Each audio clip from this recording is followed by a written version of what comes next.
say Divine Father, Divine Mother. Now we says let break this energy, the divine, the divine or the supreme soul, the supreme God, into two different energy by saying the divine energy, the divine Father, the divine Mother. Sometimes we need a father love, we need a mother love. So we divide the God or the supreme God into two different parts. Say divine Father, divine Mother. We all have father and we all have mother. They have to work together to create the energy in every human being. Like myself, I have a father and my mother. I have a father live, I have mother. So when I want my mother's love, I go see my mother. I want my father live, I go to father. That's what we say, divine father, divine mother. Then we say to my higher soul, each one of us are body, mind, and the soul. Now, all of these souls come from what we call as a causal body. There's a connection that comes here, go to God. That's where your higher soul is. So we're saying to the higher soul, this higher soul is not the mind, it's not the physical body, it's not the soul that we have here. It's a much more higher level. From there, a small portion of that soul come to you and start to do the balancing of the karma, whatever that we have to do in this world to balance this karma in this physical body, in this mind and all. So we call it the higher soul.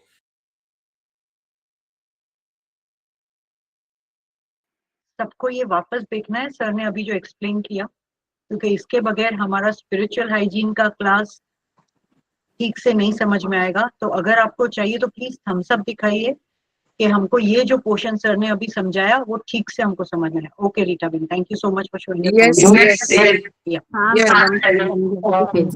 या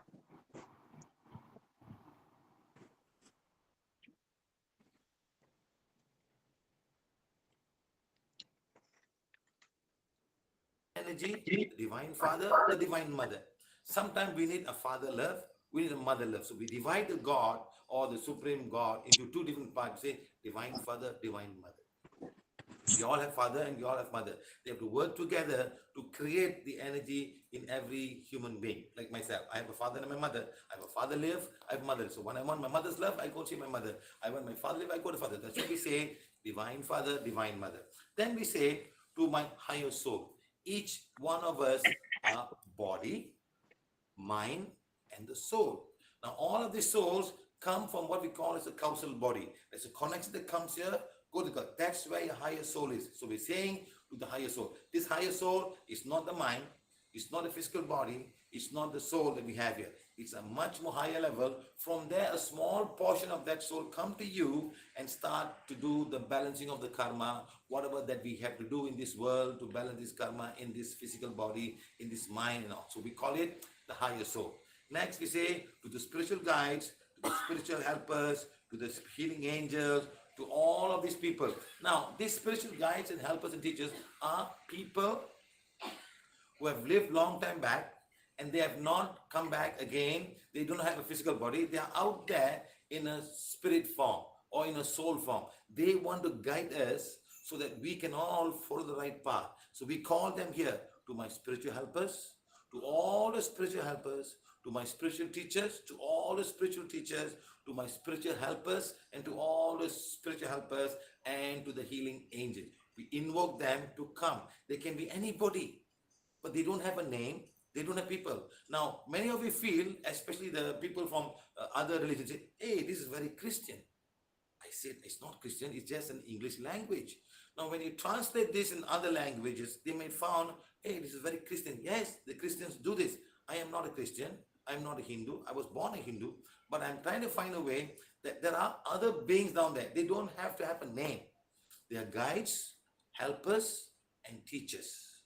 Now, the best part is when you become very negative, they go away. They don't want to be some negative.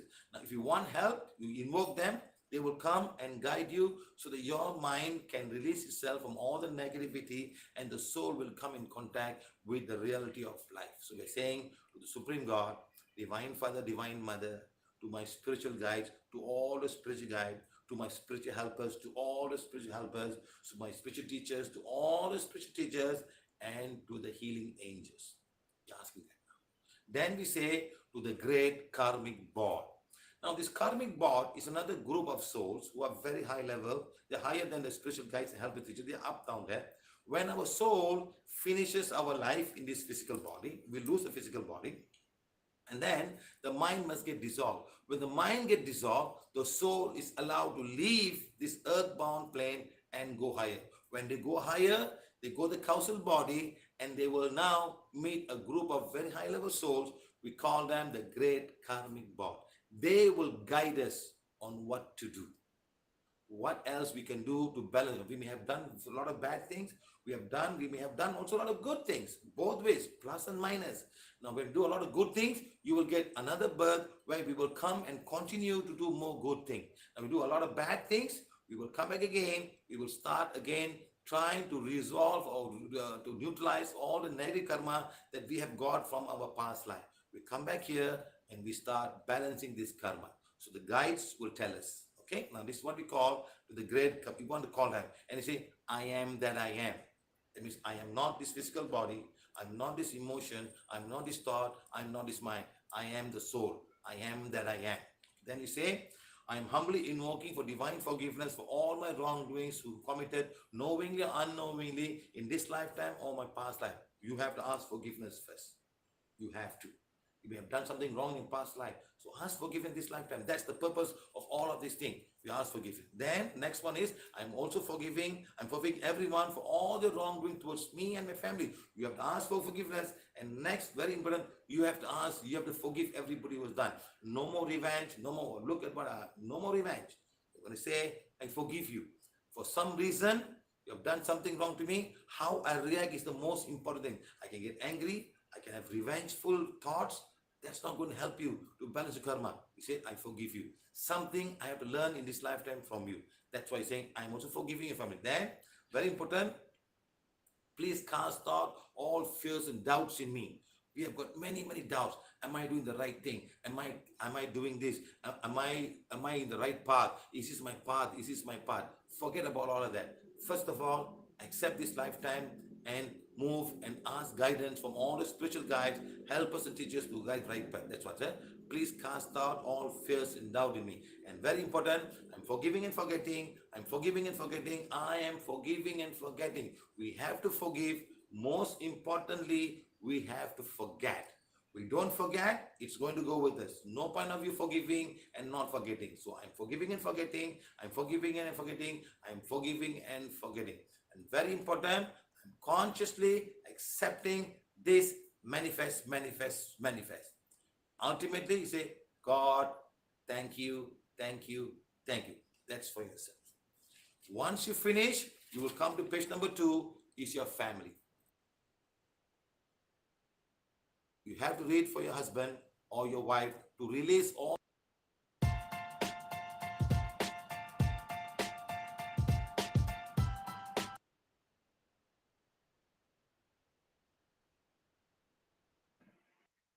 Okay, सबको वो video में sir ने जो कहा, हम लोग तो टीचर्स हैं, हम सर के पास से ही सीख रहे हैं और हम वही चाहते हैं जो हमने सीखा है वो हम आपको पास ऑन करें। तो हमारे मुंह से बोली गई वस्तु कभी ऊपर नीचे हो सकती है, साइड हो सकती है, गलत हो सकती है, लेकिन सर के पास का ये सर का जो ये वीडियो है ये मिला, तो ये वीडियो ही प्ले करना ज्यादा बेहतर लगा कि जिनको भी जो डाउट्स थे पिछली बार, काउसल बॉडी क्या है, कार्मिक बोर्ड क्या है, हायर सोल क्या है, आई होप सबको ये वीडियो देखने के बाद पूरी क्लैरिटी आ गई होगी, क्योंकि इसके बाद ही हम आगे स्पिरिचुअल हाइजीन में आगे बढ़ सकते हैं। ओके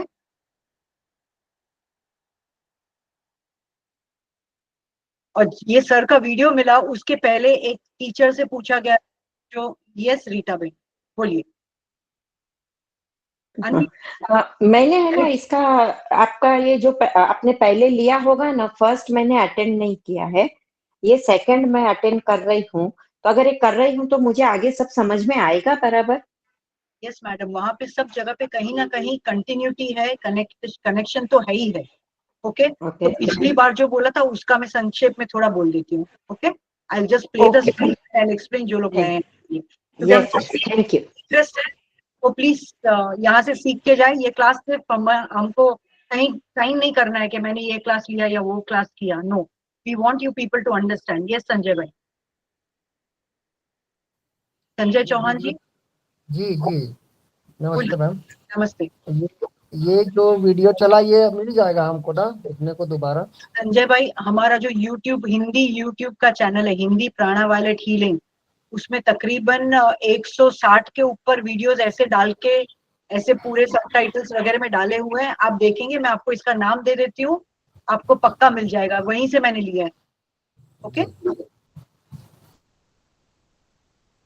ओके, तो फिर मैं थोड़ा स्टार्टिंग में बहुत ब्रीफली फटाफट जो नए लोग जुड़े हैं उनके लिए बोलती हूँ। स्पिरिचुअल हाइजीन का मतलब है कि हम जैसे हमारे शरीर को स्वच्छ रखना चाहते हैं, हम जैसे हमारे घर को स्वच्छ रखना चाहते हैं, हमें किसी को करप्शन पसंद नहीं है। क्यों? What is corruption? गंदगी, राइट? तो हर तरह की गंदगी हमें अगर पसंद नहीं है और हम अपने आसपास स्वच्छता चाहते हैं, तो सबसे पहले हमें हमारा जो स्पिरिचुअल यानी जो आध्यात्मिक सॉरी जो हमारा आध्यात्म का हमारा जो लेवल है, उसमें अगर हम स्वच्छता नहीं रखेंगे। यस संजय भाई? नहीं गलती से दब रहा मैडम। ओके ओके ओके, मुझे लगा आपको कुछ पूछना करना है। Okay fine. अगर आध्यात्म में हमें अगर स्वच्छता चाहिए, ओके, तो कैसे मिलेगी? क्योंकि हम लोग इतने ज्यादा कंफ्यूज्ड हैं।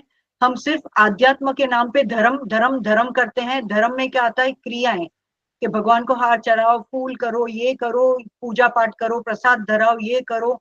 आंख बंद करके जो सालों से चलता आ रहा है उसको करते जाओ। गलत कुछ नहीं है, उसमें कुछ भी गलत नहीं है। उसमें गलत एक ही है कि हम उसमें अपने आप को पूछते नहीं है इसमें सही क्या है।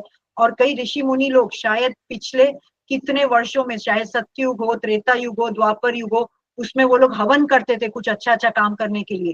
गायत्री पाठ करते थे, 101 गायत्री पाठ, 51 गायत्री पाठ, इतने हवन वो सब लोग करते थे। और हम लोग आज वही फॉलो कर रहे हैं कि हम क्यों ना करें। ओके, तो हमें ये समझना होगा कि क्यों नहीं करना होता है, क्योंकि तभी जमाना अलग था, लोगों का करने का भाव अलग होता था, तरीका अलग होता था। आज हम वो सब भूल चुके हैं, हम मॉडर्न हो चुके हैं, हमें मोबाइल यूज करना है, लैपटॉप यूज करना है, वाईफाई यूज करना है।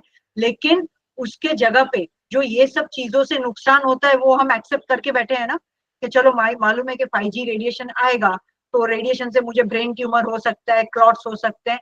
हम वो सब एक्सेप्ट करने के बाद भी उसको आगे हम यूज कर ही रहे हैं, हम कहीं किसी चीज से दूर नहीं हट रहे हैं। तो हम जैसे हर चीज को हम लोग सिर्फ एक्सेप्ट कर रहे हैं। हम क्या कर सकते हैं? मेरा मोबाइल का अगर मैं 12 घंटा यूज करती हूँ तो मुझे क्या करना चाहिए? 6 घंटा यूज करना चाहिए। वो पता मुझे कैसे चलेगा? कि मुझे पता है कि इससे नुकसान होता है। ओके, तो ये मुझे पता कैसे चलता है? मैं बाहर जाके उस सब का नॉलेज लेती हूँ, मैं समझने की कोशिश करती हूँ। मैं सिर्फ सोशल मीडिया के ऊपर डिपेंडेंट नहीं हूँ कि भाई सोशल मीडिया ने बोला 5G खराब, 4G खराब तो खराब। ओके, अभी इसके बगैर चलेगा? किसी एक व्यक्ति को भी मोबाइल के बगैर चलेगा? व्हाट्सएप के बगैर चलेगा? तो उसी तरह से जैसे हम लोग नई नई चीजों को एक्सेप्ट कर रहे हैं, तो जो पुरानी चीजें भी चलती आ रही है उसमें क्या गलत है या हम क्या गलत कर रहे हैं? वो चीजें जब भी लिखी गई थी या की जा रही थी तभी इतने साल पहले, तभी उसमें कुछ भी गलत नहीं था, तभी लोगों के भाव अलग थे। आज हम लोग उपवास के नाम पे क्या करते हैं? 15 फराल की चीजें खाते हैं। कौन उपवास करता है? कौन पानी के ऊपर उपवास करते हैं? कितने लोग? Hardly very few people, right? Jain लोग जो होंगे वो कुछ लोग मानते होंगे और करते होंगे। वो भी आप कितना प्योरिटी पे करते हो आपको पता है। कितनी बार अगर पाव भाजी स्टॉल से पास हो गए तो नाक में हवा गई, अरे यार आज मेरा उपवास है, मेरे को पाव भाजी खाना नहीं है। तो आप, so you are getting it. तो हमें वो कंट्रोल ही नहीं है, हमें वो सब चीजें नहीं है जो पहले के ऋषि मुनियों में थी। तो हमें आज क्या करना चाहिए? अपने आप को स्पिरिचुअली, आध्यात्मिक रूप से स्वच्छ रखने के लिए, सिंपल भाषा में बोला जाए तो हमें यहाँ वहां भटकने के बदले हमें अपने आप में देखना चाहिए कि हमें क्या करना है, क्या अच्छा है हमारे लिए, क्या बुरा है। सबसे इजी वे, अगर मैं आज किसी जगह में गई, ओके, कोई धार्मिक स्थल पे या कोई धार्मिक व्यक्ति के पास, और वहां पे मैंने आंख बंद रखा, मैंने दिमाग बंद रखा, मैं कुछ सुना नहीं, लेकिन उस व्यक्ति की ऑरा में बैठ के मुझे अच्छा लगा और मुझे बाद में शरीर में कोई तकलीफ नहीं हुई, चाहे वो सर दर्द हो या कुछ भी हो, इसका मतलब कि मेरी आत्मा ने उस एनर्जी को, उस ऊर्जा को, उस जगह की ऊर्जा को, उस व्यक्ति की ऊर्जा को स्वीकारा है। ओके, लेकिन अगर घर पे आने के बाद मुझे हेडेक होने लगा, मुझे कुछ अच्छा नहीं लग रहा है, कुछ है, लेकिन मन बोलता है अरे तू तो इतने बड़े मंदिर में गई थी, इतना मन्नत उधर लोगों का पूरा होता है, ये होता है, वो होता है। ये सब मेरा माइंड नहीं, मेरा ब्रेन बोलता है। माइंड और ब्रेन दोनों अलग चीज होती हैं, हमें वो सेपरेट करना आता ही नहीं है। ओके, ब्रेन होता है जो हम जन्मे और बचपन से हमें बोला गया है, बेटा तुम्हें ये करना चाहिए, बच्चा तुम्हें ये करना चाहिए, बीवी तुम्हें ये करना चाहिए, पति जी आपको ये करना चाहिए। तो ये सब जो बातें हमें सिखाई जाती हैं, बोली जाती है बचपन में, वही सब चीज हमारे ब्रेन में स्टोर्ड है, और हम वही का वो करते हैं, क्वेश्चन करे बगैर। क्वेश्चन करने का हक धर्म गुरु हमें नहीं देते हैं। कभी आपने अपने धर्म गुरु को पूछा है आप ऐसा बोल रहे हो, क्यों बोल रहे हो? हिम्मत है किसी में ऐसा पूछने की? क्यों? क्यों? Why no? मुझे सिर्फ एक ही जन का मुंह दिख रहा है और वो मना कर रहे हैं। क्यों हम नहीं पूछते हैं धर्म गुरु को कि आपने ऐसा बोला तो साहब जी या किसी भी गुरु जी को कि भाई आप क्यों ऐसा बोल रहे हैं, मुझे समझाइए। मैं कोई आपको चैलेंज नहीं कर रहा हूँ या कर रही हूँ, मुझे समझना है, मुझे समझने के लिए मुझे सिखाइए। लेकिन ये सब नहीं होता है। तो ये सब चीजें जब भी हमें शरीर पे हमारे उतरती है तो हमें समझना होता है कि हमें स्पिरिचुअल बदहजमी हो गई है और उससे हमें बच के रहना है। ओके, ये थोड़ा शॉर्ट में किया, अभी हम आगे बढ़ते हैं। सो बेसिकली 1 सेकेंड, ये वीडियो शायद प्ले हो गया अपना।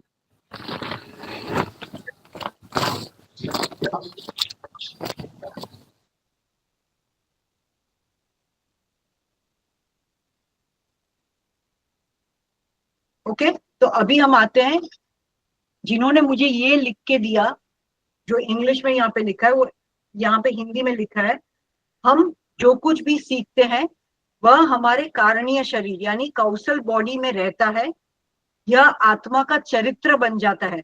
मतलब हमारी आत्मा को मैं आज जो कुछ भी दे रही हूँ बहुत स्ट्रांगली, मतलब मैं आज स्पिरिचुअल हाइजीन में सपोज मानती हूँ, मुझे ऐसा लगता है कि मुझे यहाँ वहां जाने से अच्छा है कि मैं घर पे बैठ के ही अपने अंतर मन से पूछूं, अंतर आत्मा से पूछूं कि तू यहाँ क्यों आई है, तू क्या कर रही है, तेरे को क्या चाहिए, यहाँ वहां भटकने। क्योंकि आज आप सब लोग, मैं आपको बहुत फ्रैंकली बोलूंगी कि आप जितने भी 36 लोग यहाँ पे हो, आज जो मैं यहाँ पे बोल रही हूँ उसको सुन के आप अगर फॉलो करना शुरू कर दिए विदाउट एनी क्वेश्चन कि रीमा तूने ये बोला तो मुझे ये समझ में नहीं आया, मुझे ये समझा, और जब तक आपका दिल, बोलते हैं ना बॉडी माइंड एंड सोल, तीनों अगर इस बात को एक्सेप्ट नहीं करते हैं और आप सुन लेते हो और मुझे फॉलो करना शुरू कर देते हो, तो क्या होगा?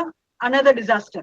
आप वही कर रहे हो जो किसी और के साथ कर रहे हो। ओके, तो शिवा सर कभी ऐसा नहीं बोलते कि मैं जो बोलता हूँ वही तुम करो, कभी नहीं बोलते। सर सिर्फ हमें गाइड करते हैं कि अपनी आत्मा की आवाज सुनो, अपनी आत्मा क्या बोलना चाहती है उसको सुनो। ओके, तो प्लीज यहाँ पे जो भी बोला जा रहा है, सिखाया जा रहा है, अगर आपको कहीं कुछ डाउट है, मेरे पास जवाब होगा तो मैं आपको दूंगी, नहीं होगा तो जिनको पता होगा उनसे आपको पता करके वो जवाब का सॉरी वो क्वेश्चन का आंसर आपको दिया जाएगा। ओके, तो जो हमारा काउजल बॉडी है वहां पे हमारी मेन आत्मा सुप्रीम सोल वहां रहती है। ओके, उसका इमेज मैं जाती हूँ यहाँ पे। ये देखिए, ये हमारी ऑरा वाला एक बॉडी है, एक शरीर है जिसके आसपास ऑरा है। उसके ऊपर से हमारे कौन से 2 चक्र होते हैं जो आध्यात्म के साथ कनेक्टेड है? एक हमारा आज्ञा चक्र जहां हम टीका लगाते हैं, और दूसरा हमारा तालवा, क्राउन चक्र, सहस्त्रा चक्र। ये 2 से हमारा कनेक्शन, ये कनेक्शन क्यों आध्यात्मिक कनेक्शन कहा जाता है? कोई बोल सकता है इसको आध्यात्मिक कनेक्शन क्यों बोलते हैं? Any teachers also please. हमारे आज्ञा चक्र को आध्यात्मिक, अभी हमारा जो सहस्त्र चक्र है वो तो हमारे कौशल बॉडी, उच्चतम आत्मा और ईश्वर के साथ जुड़ता है ऊपर। ओके, उसके लिए वो आध्यात्म चक्र है। लेकिन हमारा जो आज्ञा चक्र है उसको भी स्पिरिचुअल चक्र क्यों बोला जाता है? वहाँ आत्मा रहती है मैडम, वहाँ आत्मा रहती है जो हमारे शरीर का पूरा कर्म बैलेंस, पास्ट प्रेजेंट सब उसी के ऊपर रहता है। Thank you madam. तो इसलिए उसको आध्यात्मिक के रूप में लिया गया है। इसका मतलब मैडम आपकी आत्मा वहां रहती है इसलिए उसको आध्यात्म के साथ जोड़ा गया है? नहीं, उसका रोल प्ले करने में उसका सपोर्ट रहता है थोड़ा। तो वो आध्यात्मिक चक्र कैसे हुआ? हम जो भी सोचते बोलते, हम आध्यात्मिक रूप से यदि जो भी सोचते बोलते, क्योंकि हम अलग अलग तरीके से पूजा पाठ करते तो आध्यात्मिक है, यदि गाना वाना सुनते इधर के लाइफ से जीते हैं तो थोड़े अलग वो रूप में आ जाते हैं। तो ओके मैडम, आपने जो बोला एक्चुअली हाँ। आपने जो कहा सही है मैडम, लेकिन मैं सिर्फ आपसे ये सवाल सॉरी ये उत्तर जानना चाहती थी कि जो चक्र हमारे सोल हमारी आत्मा से हमें कनेक्ट करता है उसको आध्यात्मिक चक्र कहा जाता है, मतलब हमारी आत्मा ही हमें हमारे आध्यात्म से जोड़ता है। मैं ये आपके मुंह से सुनना चाहती थी मैम। हाँ, आपने जो बोला बहुत परफेक्ट बोला, मैं सिर्फ I was trying to get that answer out of you कि हमारी हाँ। आत्मा को ही आध्यात्म के साथ जोड़ा जाता है, राइट? यस। तो हम जब भी बाहर Kiran ma'am, you have raised your hand. I want to say what I say in English. Is it okay? Yes ma'am, you can go ahead.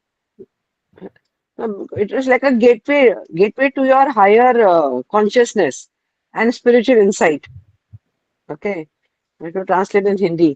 It's like an intuition, you know. It's your intuition and also deeper गहराई से आपका connection होता है आध्यात्मिक चीजों के साथ, इसके लिए इसको स्पिरिचुअल कहा जाता है. It's like a gateway. What is gateway called in Hindi?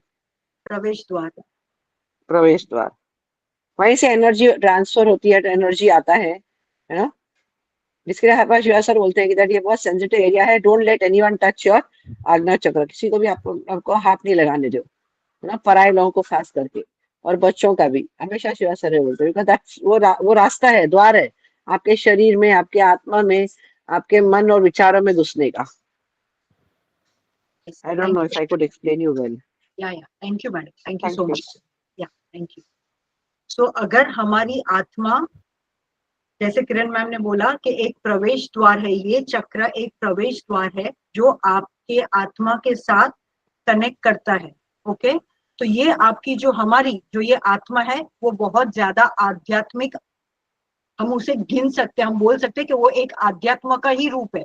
और जब हमारी सोल को, हमारी आत्मा को किसी को भी कंट्रोल करना है, अगर किसी भी व्यक्ति को आपके आत्मा पे कंट्रोल लाना है तो वो क्या करेगा, आपको यहाँ पे टच करके, अगर वो अभिमंत्रित है या जो भी है वो करना चाहते हैं तो आपकी आत्मा पे वो कंट्रोल कर सकते हैं, जिसके वजह से शिवा सर बोलते हैं किसी को यहाँ जल्दी से टच नहीं करने देना है, क्योंकि यहाँ पे टच किया तो वो आपकी आत्मा पे कंट्रोल कर लेगा और आपकी आत्मा जो जो अच्छे कर्म कर रही है वो वहां ट्रांसफर अपने खुद में करवा सकते हैं। तो इसका मतलब, मोस्ट इंपॉर्टेंट अंडरलाइन करके समझिएगा कि इसका मतलब ये है कि हमारी सोल ही आध्यात्मिक एक एक आध्यात्म का रूप है, और उसी सोल को ढूंढने के लिए हम ये बाबा वो बाबा, ये सोल का क्या काम है, ये सोल को मुझे क्या करना चाहिए, ये सब ढूंढने के लिए हम बाहर लोगों के पास जाते हैं, ना कि हमारे अंदर हम जागते हैं। Okay, I hope this is clear with everyone कि प्लीज समझिएगा कि हमारी आत्मा ही एक आध्यात्म का स्वरूप है या रूप है, जिसको ढूंढने के लिए, या उसका क्या इस लाइफ में उसका पर्पस क्या है, वो क्यों आई है, ये सब ढूंढने के लिए हमें बाहर जाने की जरूरत नहीं है, हम अपने भीतर ही उसको ढूंढ सकते हैं और उसका उद्धार कर सकते हैं। कैसे कर सकते हैं? अच्छे अच्छे कार्य करके, बिना गिने कि मैंने आज इतने लोगों को खाना खिलाया, मैंने आज ये लोगों को मदद की, मैंने आज इतना ये किया। आपको ये सब नहीं गिनना है। सर कभी गिनते नहीं थे कि मैंने कितने वॉन्ट्स दे दिए, कितने रुपए खर्च कर डाले, नो। ओके, तो हमें ये समझना बहुत जरूरी है कि हम यहाँ पे जो भी हमारी एक सोल का एक भाग आया है, काउसल बॉडी में आप देखेंगे ऊपर जो एक गोला है ये पिक्चर में, ओके, तो ये एक इंसान यहाँ पे खड़ा है, उसमें उसके सहस्त्रार चक्र से, मतलब जो ईश्वर के साथ उसका जुड़ाव है, आत्मा के साथ नहीं, सहस्त्रार चक्र से जो कॉर्ड जाती है वो हमारे काउसल बॉडी पे जाएगी। काउसल बॉडी में हमारी उच्चतम आत्मा रहती है। उच्चतम यानी एक आत्मा का बड़ा भाग, जिसमें से छोटा भाग इस शरीर में अभी आया है यहाँ के सारे कर्म को संतुलित करने के लिए। Yes ma'am, thank you. तो please Okay, I forgot what I was saying. Okay, causal body में हमारी उच्चतम आत्मा रहती है, जिसमें से एक छोटा भाग हमारे शरीर में आया है कर्मा बैलेंस करने के लिए, और फिर वो ही वहां पे जब भी मैं आज यहाँ पे अपना देह छोड़ दूंगी, जो सर ने अभी समझाया कि जब मैं अपना देह यहाँ से छोड़ दूंगी तो वही आत्मा का भाग ऊपर जाएगा मेरे काउसल बॉडी में, और काउसल बॉडी में जो सोल है वहां के साथ एक होगा। वहां पे काफी सारे कार्मिक बोर्ड के उच्च स्तर की आत्माएं होंगी जो मेरे कर्मों का लेखा जोखा करेंगी कि इसने क्या अच्छा किया क्या बुरा किया, और उसके अनुसार मेरा नया जन्म नियंत्रित होगा। अगर मैं बहुत अच्छे अच्छे अच्छे कार्य करके गई हूँ और मुझे फिर से जन्म लेने की जरूरत नहीं है, तो मेरे को धरती या ह्यूमन बॉडी, हाँ, मनुष्य शरीर के अलावा मुझे, जैसे हम लोग बोलते हैं ना अफर्मेशन में, स्पिरिचुअल गाइड्स, टीचर्स, देवदूत, मुझे वो बनाया जाएगा कि आप वो बनो और वहीं बैठ के आप लोगों को गाइड करो, क्योंकि वहां से शायद आप बेहतर कर पाओगे, क्योंकि आपको अभी कर्म संतुलित करने नहीं है। ओके, तो this is what the causal bodies. तो एक बात मेरे को जो ये साइड में लिखा हुआ है उसमें से समझ में आया कि whatever we learn stays in our causal body. मतलब मैं यहाँ पे जो भी सीख रही हूँ, आज आप लोग जो क्लास में सीख रहे हो इस क्लास में, ओके, शायद कहीं ना कहीं अगर आपकी आत्मा उसे एक्सेप्ट कर रही है कि हाँ यहाँ पे जो बोला जा रहा है वो सही है, तो कहीं ना कहीं उसका एक छोटा अंश आपकी उच्चतम आत्मा में जमा हो रहा है। जहाँ पे आपका काउसल बॉडी में आपकी उच्चतम आत्मा है, वहां पे वो नॉलेज, वो ज्ञान सब वहां पे जमा हो रहा है, और अगले जन्म में आपकी आत्मा उसी अनुसार बनेगी जो आप यहाँ से लेके जाते हो। अगर मैं कोई डाकू हूँ, कोई गुंडा हूँ, मार पीट करके लोगों का खून खराबी, बहुत गंदा गंदा काम किया है, ओके, तो मेरी सोल के साथ क्या जाएगा? वही खून वाला गुस्सा, एंगर, ये सब, वही सब मेरा अगला भाव डिसाइड करेगा कि मैं क्या होंगी दूसरे जन्म में, और भी कोई खूंखार इंसान होंगी जो और भी गंदा कर सकती है।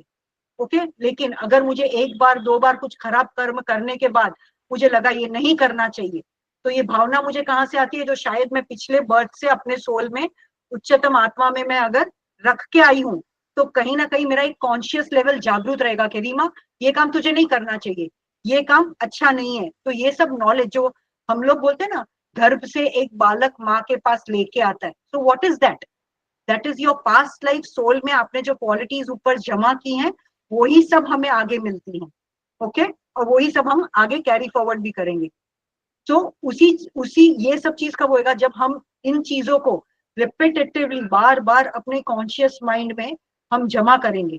आप ये सोचो, आपने कभी ऐसा महसूस किया है कि अगर पूरा दिन आपने कोई एकदम डेंजरस पिक्चर ही देखे हैं, सब एक कोई सीरीज आई जिसमें बहुत ज्यादा गंदा गंदा गंदा गंदा सब है, आप वही सब देखोगे तो रात को आप पीसफुली सोगे या नींद में भी उबड़ खब्बड़ होएगा? क्यों? क्योंकि वो इतना ज्यादा आपके ब्रेन में से उसने आपके माइंड पे और आपके सबकॉन्शियस माइंड में इतना ज्यादा इंप्रेशन छोड़ा है कि आपको सपने भी बुरे आएंगे, या आप विचलित नींद करोगे, शांति से नहीं सोगे। और किसी दिन आपने किसी को हेल्प किया, किसी ने आपको स्माइल दी, आप खुश हुए, आपने किसी को खुश किया, उस दिन शायद आपको भगवान का जो स्वरूप आप मानते हो वो आपको आएंगे, अच्छी नींद आएगी, अच्छा फील करोगे। So this is what is the difference between the brain, mind, subconscious mind and unconscious mind. Okay? तो हमें ये सब काउसल बॉडी में कौन जाता है, किसका कनेक्शन डिवाइन कॉर्ड है, किसका अंत करना है, वो सब के मच में हमें पढ़ना नहीं है, क्योंकि ये सब जाके कोई वापस आया नहीं है बोलने को। लेकिन हम जब दूसरों को खुश करते हैं और हम खुश होते हैं, वही हमारे आत्मा के लिए सबसे बेस्ट वे। तो काउसल बॉडी क्या है, स्पिरिचुअल क्या है, ये क्या है, वो क्या है, इसमें पढ़ने की इन्होंने मुझे कहा कि you don't need to get deep into all these things. Okay, तो मैं ये हिंदी में जो भी एक्सप्लेन कर लेते हैं, हम जो कुछ भी सीखते हैं वह कारणीय शरीर में रहता है, यह आत्मा का चरित्र बन जाता है। इसलिए सीखना और भूलना आत्मा को ही करना पड़ता है। कुछ चीजें, इसलिए सर क्या बोले अभी वीडियो में, you don't only have to forgive, you have to forget also. Okay, तो भूलना और भुलाना ये काम हमें खुद को करना होगा, हमारी आत्मा के उद्धार के लिए। कुछ चीजें स्थायी हो जाती है, मतलब हमारी सोल में रह जाती है, जो हम ऊपर जाके हमारी उच्चतम आत्मा में जब भी जाएंगे तभी वहां लेकर जाएंगे, और वह हमारी सबसे आंतरिक चेतना होती है, जो हमारा सच्चा सार बन जाती है, हमारा प्योर एसेंस हो जाता है कि हम वैसी ही कैरेक्टर हैं। मुझे आके कोई कितना भी थप्पड़ मारे, गाली दे, मेरी सोल का क्वालिटी मेरे को इतना डेवलप करना है कि कोई मुझे मारे पीटे कूटे, मैं उसको बद्दुआ दूं ही ना, और मैं सिर्फ उसको फॉरगिव करना सीखूं। वो क्वालिटी मुझे मेरे सोल की बनानी है। हम जो कुछ भी सीख रहे हैं वह इस शरीर में है। बस दिन प्रतिदिन बेहतर होने पर ध्यान केंद्रित करें, खुश रहें और दूसरों को खुश करें। अपने अस्तित्व और प्रकाश, जो डिवाइन लाइट सर बोलते हैं, उसको बेहतर बनाएं। सभी का अपना खुद का एक कारणीय शरीर होता है। पिछले क्लास में कुछ लोगों ने ये सवाल किया था कि सबका अलग अलग काउजल बॉडी होता है कि एक ही काउजल बॉडी है जिसमें से सोल्स आते हैं। तो मुझे ये जवाब मिले उन सब प्रश्नों के उत्तर लेते वक्त। अभी हम आज ग्रे मैजिक और black magic, sorry white magic और ग्रे मैजिक के बारे में करने वाले थे क्लास। तो ये इमेज पे ही हमने लास्ट टाइम बात की थी कि जो हमारी डोरी है, जो हमारा कनेक्शन हमें ईश्वर के साथ बनाना है, सबसे पहले तो हमारी आत्मा के साथ, फिर उसके थ्रू ईश्वर के साथ हमें जो कनेक्शन बनाना है, तो उसके लिए हम जो अलग विविध विविध लोगों के पास जाते हैं, वो कोई बोलेगा मैं तुम्हें मोक्ष दिलाऊंगा, कोई बोलेगा मैं तुमको ब्लैक मैजिक से बचाऊंगा, कोई बोलेगा मैं ये करूंगा। सिर्फ पीवीएच है जो बोलता है अगर आपको अपना ब्लैक मैजिक निकालना है तो उसके लिए आपको ही फॉरगिवनेस एफर्मेशंस पढ़ने होंगे, आपको ही ब्लेसिंग्स में बैठना होगा, जिसमें आप माफी मांगोगे और आप पे होने वाली हर किस्म की डार्क एनर्जीज, नकारात्मक ऊर्जाएं, ब्लैक मैजिक वगैरह निकल सकता है। बाकी सब बोलेंगे मैं करता हूँ, मैं निकालता हूँ। तो ऐसे लोग कैसे निकालते हैं? हमारे कर्मों को कोई और बंदा या बंदी कैसे बैलेंस कर सकता है? Okay, it is not possible at all. Logically speaking, आज मुझे भूख लगी है तो मुझे ही खाना पड़ेगा। मेरी मम्मी मेरे बदले नहीं खा सकती, मेरी बेटी मेरे बदले नहीं खा सकती। ओके, मुझे डायरिया हुआ है तो वॉशरूम मुझे ही जाना पड़ेगा, कोई मेरे बदले नहीं जाएगा। ये डायरिया का सेंटेंस इसलिए यूज किया जाता है क्योंकि ये हम जो कर रहे हैं हमारे स्पिरिचुअलिज्म के साथ, हमारी आत्मा के साथ, हम उसको गंदा कर रहे हैं, यहाँ वहां भटक के अलग अलग अलग प्रकार की ऊर्जाओं को जमा करके। मैं नहीं बोलती हूँ सारी ऊर्जाएं खराब होती है, सारे गुरु खराब होते हैं, नो। सबकी अपनी अपनी कुछ खासियत होगी, सब कुछ होगा, लेकिन मैं वन पीस हूं, मेरे जैसा कोई पीस दूसरा नहीं होगा। सब मानते हैं एक ही माँ बाप से आए हुए ट्विंस भी अलग होते हैं। ओके, तो मैं खुद अपनी आत्मा से जुड़ूंगी और मैं खुद अपना रास्ता बेहतर बना के मेरी आत्मा से साथ जुड़कर मैं आगे जाके ईश्वर के साथ जुड़ने की कोशिश करूंगी, जब तक होते रहेगा। और ये नॉलेज अगर मैं अपनी आत्मा के साथ, मेरी उच्चतम आत्मा में जाते वक्त जब मैं मर जाऊं, मैं ऊपर ले जाऊं, तो मेरा नेक्स्ट बर्थ भी क्या होगा? मैं गुरुओं के पीछे भागूंगी या अपनी आत्मा को ही स्ट्रॉन्ग करूंगी? So this is why we need to understand and collect all this. हमारे सबकॉन्शियस माइंड में और हमारे सोल लेवल पे हमको ये सब कलेक्ट करना जरूरी है, ना कि यहाँ वहां जाके अलग अलग ऊर्जाओं में हम बटे।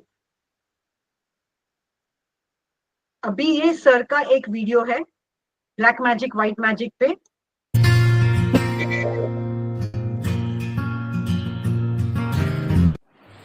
Hi everyone, good day to you.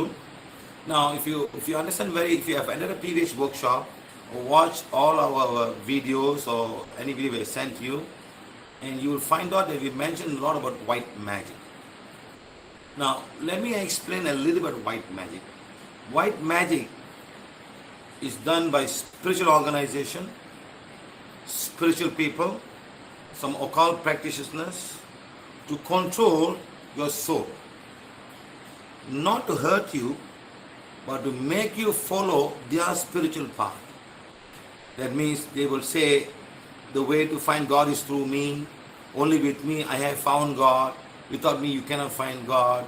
You must need me. I will guide you. Now, this is all white magic. So people get entangled to that, and it can be in a form of meditation, It can be also in a form of reciting mantras under their name, or even having the pictures of them and start praying to them. This is what we call white magic. Now, during the form of white magic, when someone is doing white magic on you or to control you in a spiritual way, the cords will come to your Ajna chakra and come to a crown chakra. Now, remember, inside you is a soul, physical body, mind, and the soul. Now, this mind is programmed that the things around you. It can be, oh, you must find a guru. You don't find a guru, you're never going to find God. Only with a guru you can find God. One way, program. So you think that I must find a guru, I go around, find guru, and you're finding a guru. And you may end up many gurus in your walk of life. Or some will stuck with one guru and that's all. Okay? Then you say, I must do this, I must do that to find guru. I must do ritual, I must do mantras, I must do affirmations, all of this stuff. So when you do all of these things, you're connected to somebody. Remember, the cords will come here and come here. This is what called white magic. Now inside you, there's a soul. That soul that inside you want to connect to the divine, want to connect to the creator, want to connect to your spiritual father or the soul father of yours. Now when this come inside and your soul is not accepting, that's when you start having severe pain here or here or here and here. Or you'll find heaviness in the head region. Something is heavy, trying to go inside. And your soul is not accepting it. It's not allowing that to happen. Because the soul inside you may have had many births and have enough experience to know what is good and what is bad. At the same time, there are people, hundreds of people who don't have that pain. But that doesn't mean you do not have white magic. White magic is still there, but the soul is suppressed or the soul doesn't understand. It's just flowing out. It's like a young child. But the lots of souls who have done taken many lifetimes, and when this come, they will get even small children, as old as 6 months old. I have children having white magic, and they have so much they were screaming and shouting. Now, how to solve this white magic? The only way to receive white magic is to read the I am affirmation. Okay? Read the I am affirmation. Okay? Now, you look at this one, page number 2. The I am is the easiest way to disconnect whatever white magic coming to you from whoever it is. Doesn't matter. Okay? Your soul is not accepting it. The moment you read this, all the white magic will go. Unless if it doesn't go, that means that spiritual person or the organization is practicing occult energy in the name of God. When they pour occult energy, it will come, this will not work. Then you have to contact us. We will ask you to identify spiritual group or spiritual person and tell you to read page number 7 of the forgiveness to the name of that organization or to the name of the person who is coming to you and giving you that white magic. This is when they are practicing occult energy plus white magic. With just pure white magic, this is enough. And then if you look at all the YouTubes and many places we go, we will tell people the first time to come for the class, whoever who has got pain here and pain here, please come up. They all come up and everybody will be holding this card.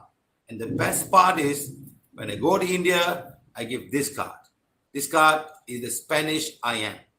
When I go to South America and Europe, I give them this card, which is in Tamil or Hindi, and read it. The same thing, and immediately the pain will become zero in less than 2 minutes. It's not the language, it is not the card, it's the energy that your soul understands. Your soul understands and it gets relief, it's so happy, and immediately all the white magic goes away, the pain will become zero very easily. So I tell every one of you, listen to me. If anybody's got very severe headache at this point and this point, just take the spiritual affirmation, page number 2 of the spiritual affirmation. Page number 2, just show them at the Ajna chakra. They don't have to read. Their eyes can be closed. All the white magic will go away and the pain will be cured in less than 3 minutes. Show them, gone. Inhale, exhale, and the pain will become as low as possible. Sometimes the pain will not be totally zero. That time, take the healing wand and start healing the take the healing wand and start healing the physical stomach. When the stomach is acidic, you will still have the pain. So 90% or 80% can be white magic. The remaining 10, 15% or 20% can be because of acidic stomach. Take the wand and say, to heal my Ajna chakra. 3, 4, 5.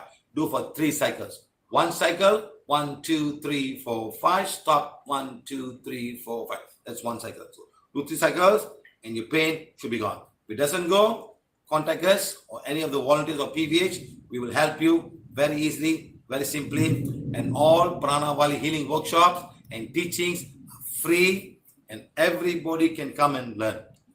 Thank you, thank you, thank you. Okay अभी ये sir का एक video जिसमें जिनको समझ में आया होगा उन्हें पता चल गया होगा, वरना हम थोड़ा किस पे आज समझेंगे ग्रे मैजिक क्या है और व्हाइट मैजिक क्या है।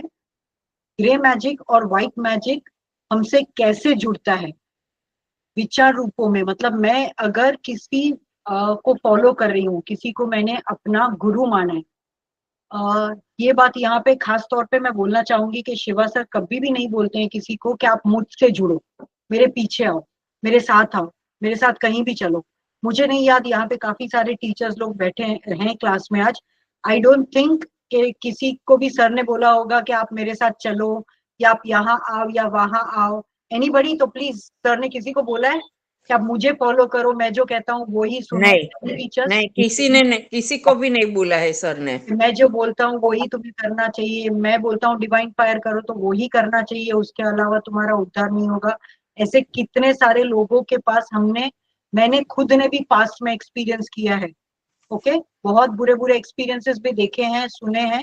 तो यहाँ पे नो टच नो मेडिसिन प्राणा थेरेपी बोला जाता है, क्योंकि यहाँ पे हमें किसी को टच करने की जरूरत है ना, किसी के आज्ञा चक्र को टच करनी है। मैं जब भी ये पीपीटी हो रहा था तभी एक वीडियो आया था कहीं का भी, मुझे नाम नहीं लेना है, जहाँ पे कोई आदमी, सब लेडीज जेंट्स सबके यहाँ पे हाथ लगा रहे थे आज्ञा चक्र पे, और वो लोग डांस कर रहे थे, हिल रहे थे, डुल रहे थे, ऐसा ऐसा ऐसा वाला, मतलब वो वीडियो देख के इन द नेक्स्ट 20 सेकेंड्स मैंने वो वीडियो बंद कर डाला। देख के अच्छा लग रहा था, जिन्होंने भी देखा है, मुझे इसमें दिखाने का मन ही नहीं था। I thought I will share. Okay, Rita ji ने हैंड रेज किया है, मुझे हुआ कि ये दिखाऊं लोगों को कि ऐसा होता है, लेकिन समाउ मुझे मन नहीं हुआ कि ऐसा वीडियो दिखा के क्लास की क्यों एनर्जी खराब की जाए। मतलब वो देख के with in 20 seconds I shut it of कि मुझे देखना ही नहीं है कि ये क्या कर रहे हैं, यहाँ पे कहीं भी दिव्यता दिख रही है क्या तुझे? मैंने अपने आप को पूछा जब भी वो वीडियो हुआ कि is this divine, is this anything about divinity, भगवान ईश्वर कुछ भी दिख रहा है? नहीं, सिर्फ लोगों के वीक माइंड्स जिनको किसी ने कंट्रोल कर लिया है, उनके सोल को कंट्रोल करके अभी वो जो चाहता है वो उनसे करवाएगा। तो उन लोगों के, अगर मैं उनका, हमारे पास एक लड़की आई थी लास्ट दिसंबर में शिवा सर के पास कंसल्टिंग के लिए। यस राजश्री मैम, ओके, गलती से हैंड रेज हुआ है मैम। Yes. ओके, तो एक लड़की आई थी हमारे पास लास्ट ईयर, और वो लड़की, मैं संस्था का नाम नहीं लेना चाहती हूँ, मेरे पास आज भी उनका वीडियो है, सर के साथ वो बात कर रही थी और रिकॉर्डिंग किया था मैंने, इसलिए मुझे याद है प्रॉपरली। अहमदाबाद में कोई बहुत बड़ी संस्था चलती है। वो लड़की जब भी 28 साल की थी, उसका पगार, वो किसी एड एजेंसी में अकाउंटेंट का जॉब करती थी, और उस लड़की बॉम्बे की ही है, और उसका पगार मुझे नहीं पता कितना था, लेकिन उसकी मम्मी ने आके बोला कि अगर मेरी बेटी आज भी वहां पे जॉब करती होती ना तो उसका आई एम सॉरी, उसका पैकेज नहीं तो 1.5 लाख का होता महीने का। ओके, तो साल का उसका 18 लाख जितना पैकेज होता था। लड़की ने शादी नहीं किया, 27-28 साल की जब भी थी तो उस ग्रुप को फॉलो करने लगी, और जितना पैसा शायद जमा किया था वो मम्मी को देख के आधा मम्मी को दिया, आधा उस संस्था में दिया और फिर वहां पे ही रहने लगी, सेवा देने लगी। अभी 10 साल के बाद when she was 38 last year, जब भी दिसंबर में सर को मिलने को आई थी वो, तो तभी सर को मिलने आई थी। आई थिंक 18 दिसंबर को सर का बॉम्बे में कंसल्टिंग था, और वो सर को बोल रही थी, नॉट दिस दिसंबर, लास्ट दिसंबर, कि सर मुझे आप रास्ता दिखाओ, मैंने कुछ उधर कुछ गलत होते पकड़ा और वो लोग अभी मुझे वहां रहने तो दे रहे हैं, लेकिन मेरे को अल्टीमेटम दे दिया है कि दिसंबर 31 तक आपको छोड़ के चले जाना है यहाँ से, हम लोग आपको रहने नहीं देंगे। तो सर बोले आप खाना कैसे खा रहे हो, आपको कहीं मिंगल होने नहीं दे रहे, आप खाना कैसे खा रहे हो, कैसे खुद का टेक केयर कर रहे हो? बोले मम्मी पैसा दे रही है। And mummy was almost I think 65 और 68 ईयर्स ओल्ड, सिंगल लेडी। और सर ने पूछा तुम उधर गई क्यों? बोले ऐसे ही सर, मुझे लगा कि बहुत अच्छा होगा, ये लोग अब मेरे को दुनियादारी से निकल के मुझे कुछ अच्छा वहां पे अनुभव होगा, मैं भगवान के करीब जाऊंगी, ये होगा वो होगा करके मैं गई 10 साल निकाले उसकी राह देके। लेकिन जब भी मैंने कुछ गलत होते देखा और एक बार मैंने आवाज उठाई कि दिस इज नॉट राइट, वो लोग ने मुझे अल्टीमेटम दे दिया कि यू आर एम्प्टिंग, ये जगह खाली करके आप दिसंबर 31 तक चले जाओ। तो सर बोले आप मेरे पास क्यों आए हो? सर आप कुछ चमत्कार करो, कुछ भी करो, मुझे वहां पे रहना है। सर बोले तुमको इतना पता है कि वहां पे गलत हो रहा है, तो तुमको वहां पे क्यों रहना है? वो सर मेरे पास अभी कुछ है ही नहीं, ना पैसे है ना लाइफ है, मैं 38 की हो गई हूँ, 10 साल से वहीं पे सेवा दे रही थी, तो मेरे पास कामकाज भी नहीं है, मुझे दूसरा जॉब भी मिलेगा कि नहीं, शादी वादी का तो कोई सवाल ही नहीं है, और मुझे आके मेरी माँ के ऊपर वापस भारी होना पड़ेगा। बेचारी की इतनी खराब हालत थी कि आई कैन नॉट से। सर ने उसको स्प्लीनाम टेस्ट कराया, उसके वो गुरु का फोटो था उसके मोबाइल में, उसके साथ सर ने उसको स्प्लीनाम टेस्ट कराया, एफर्मेशन से सब कुछ कराया।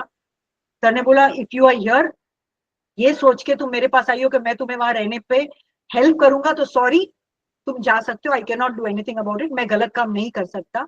वो लड़की गई, उसको 31 तारीख को वहां से निकलना पड़ा। फिर 14-15 जनवरी के आसपास हमारी बात हुई, तो तभी वो बोली कि मैं क्या करूं ताकि मैं नॉर्मल लाइफ में आ जाऊं, क्योंकि मेरे पास तो कुछ नहीं है।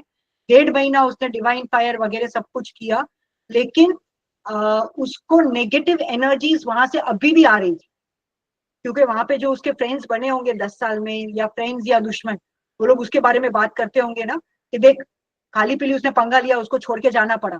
तो ये क्या हो गया, एक तो उसकी एनर्जी ऑलरेडी लड़की की वीक थी, उसमें लोगों के ऐसे थॉट फॉर्म्स उसको आने लगे उस इंस्टीट्यूट से, उस इंस्टीट्यूट के लोगों से, तो फिर से उसको व्हाइट मैजिक आना शुरू हो गया। समझे व्हाइट मैजिक कैसे काम करता है? कि आप किसी संस्था या गुरु के साथ जुड़े हो, अगर आप उनको छोड़ भी देते हो, वो लोग आपको भूल देंगे, भुला देंगे, दे वोंट।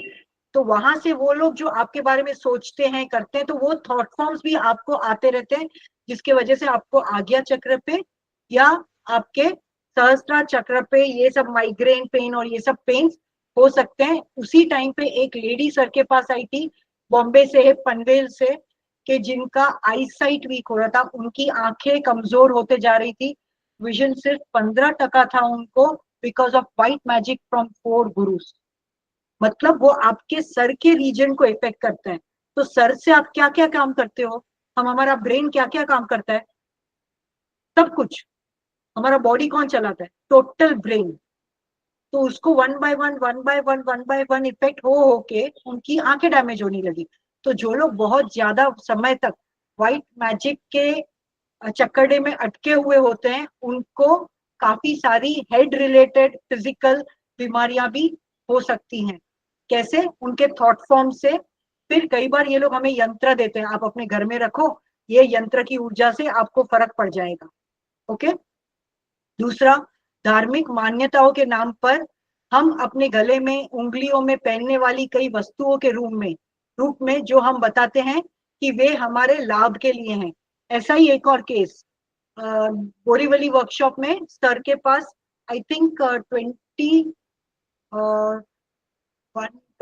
या 22 में एक लड़की आई थी। सर का बोरीवली में वर्कशॉप था एडवांस हीलिंग का, और वहां पे लड़की आई थी जिसको बैक पेन था, if the teachers remember, I don't no, severe back pain था, और अमेरिका से आई थी, और उसका कुछ एक्सीडेंट हो गया था उस लड़की का यूएस में, और उसका गाड़ी को पीछे से टक्कर मारने वाला कोई वकील था। और यूएस में वकील यानी बहुत खराब प्रजा है, आप उनके साथ डील नहीं कर सकते हो, आप बच ही नहीं सकते हो। तो उस बेचारी को अपनी हॉस्पिटल का और गाड़ी का कुछ भी क्लेम नहीं मिला। वो वकील ने प्रूव कर दिया कि उसकी गलती थी जिसकी वजह से ये हुआ, और वो लड़की इतनी ज्यादा पेन में थी, उसको बैक पेन मिट ही नहीं रहा था 3 साल से। फिर सर के पास आई ना, तो उसने गले में कुछ पहना था, तो सर ने ऐसे वॉन्ड के साथ ऊपर किया, madam what are you wearing?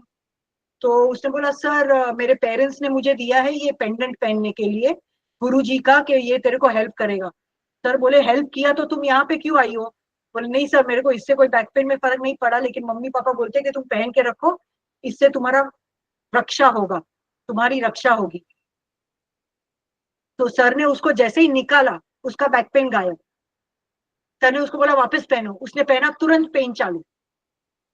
तो तभी सर ने बोला कि आपकी उंगली पकड़ के आपको चलाने वाले आपके पेरेंट्स, माता पिता, आप उनके फोटो को गले में क्यों नहीं रखते हो? आपको पढ़ाकर अमेरिका भेजने वाले पेरेंट्स जो आज भी आपके लिए जान जलाते हैं, आपके लिए प्यार मोहब्बत रखते हैं, आपके लिए सब कुछ करने को तैयार है, ऐसे पेरेंट्स का फोटो गले में रखने के बजाय आप ऐसे गुरुओं के रख रहे हो जिनका आपको पता ही नहीं है कि उनकी क्या एनर्जी लेवल्स है, वो क्या कर रहे हैं, आपको कुछ पता ही नहीं है।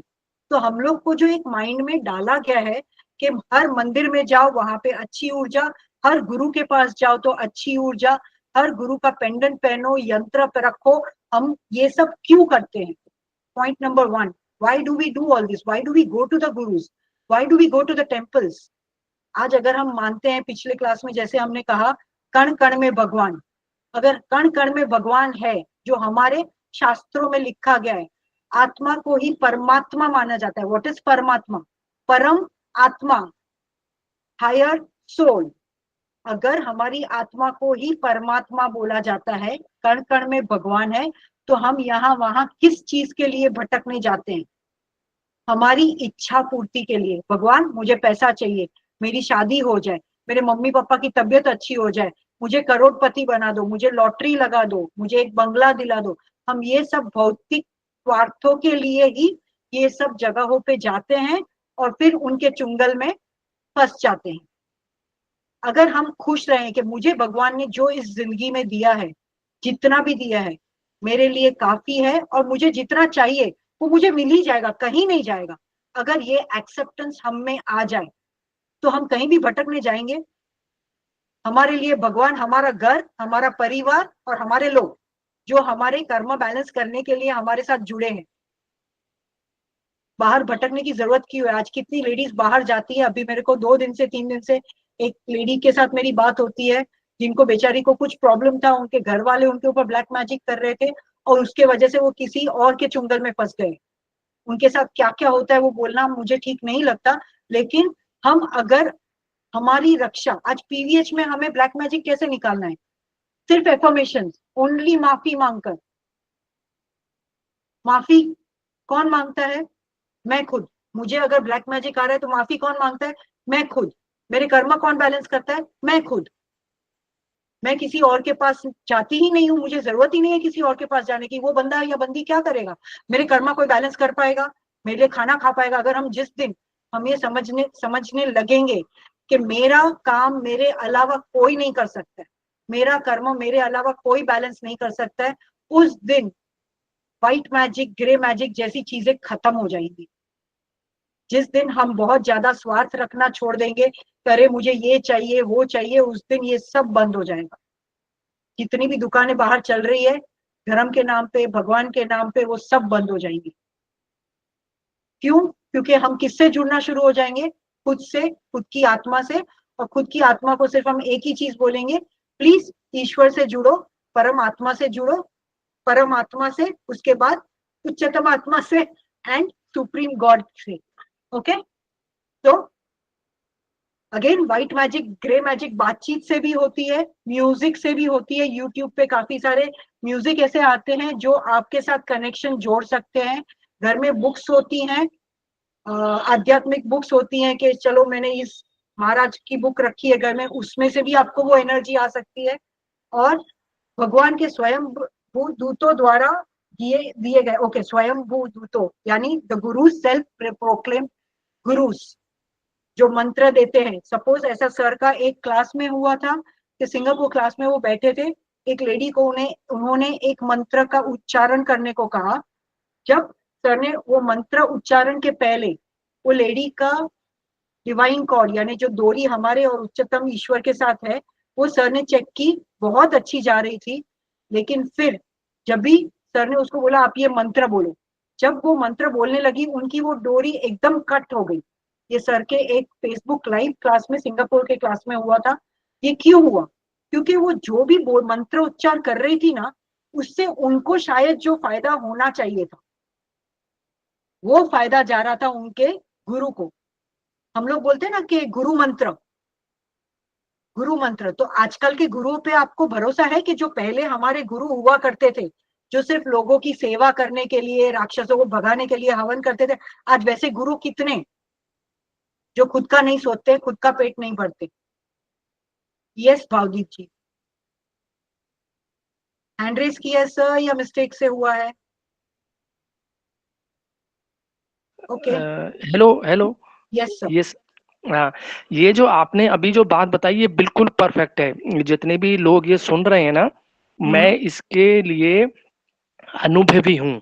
ये जो है मैंने, और एक आपने अभी लगभग 1.5 मिनट पहले या 2 मिनट पहले जो बोला कि पैसे जितने हैं आपके पास में वो भी सफिशिएंट हैं, और अगर आपको जरूरत पड़ेगी भविष्य में आपके पास आ जाएंगे, ये भी ट्रुथ है। ये मेरा अनुभव है, इसलिए मैंने आपको बीच में बोला है कि जितने भी लोग सुन रहे हैं, ये मेरे साथ पहले भी हो चुका है, अब भी हो रहा है, और आगे के लिए मुझे विश्वास है इस पे। Thank you ma'am, thank you. Thank you sir. आपका ये थोड़ा डिटेल में हम एंड में सुनना चाहेंगे कि आपका ये जो थॉट प्रोसेस है क्यों हुआ। तो एंड में प्लीज क्लास खत्म होते वक्त 15 मिनट में हम क्लास को शायद रैप करेंगे, तो 15 मिनट के बाद आप प्लीज शेयर करिएगा सर। सो आगे बढ़ते हैं। अभी इसमें ब्लैक मैजिक नहीं है, सॉरी, व्हाइट मैजिक और ग्रे मैजिक क्या होता है।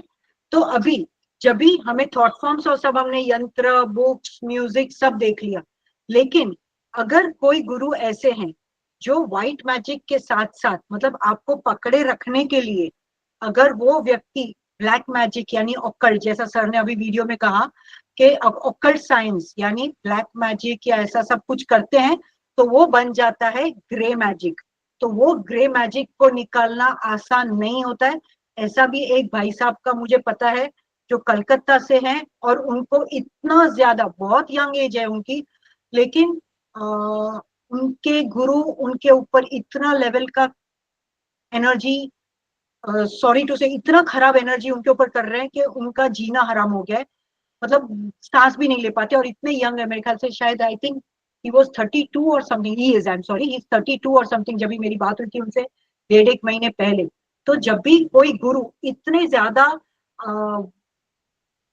बोलते हैं ना कि I don't want to use that word, okay, विकृत हो जाते हैं कि उनको कोई व्यक्ति चाहिए ही चाहिए, चाहे वो लड़की हो। अगर किसी गुरु का किसी, हम लोग ने शायद वो अभी तो सीरीज भी आई है बॉबी देओल की, काफी टाइम से उसका 4th या 5th सीजन आ गया है, जहाँ पे वो बाबा बने हुए हैं, प्राइम वीडियो पे है।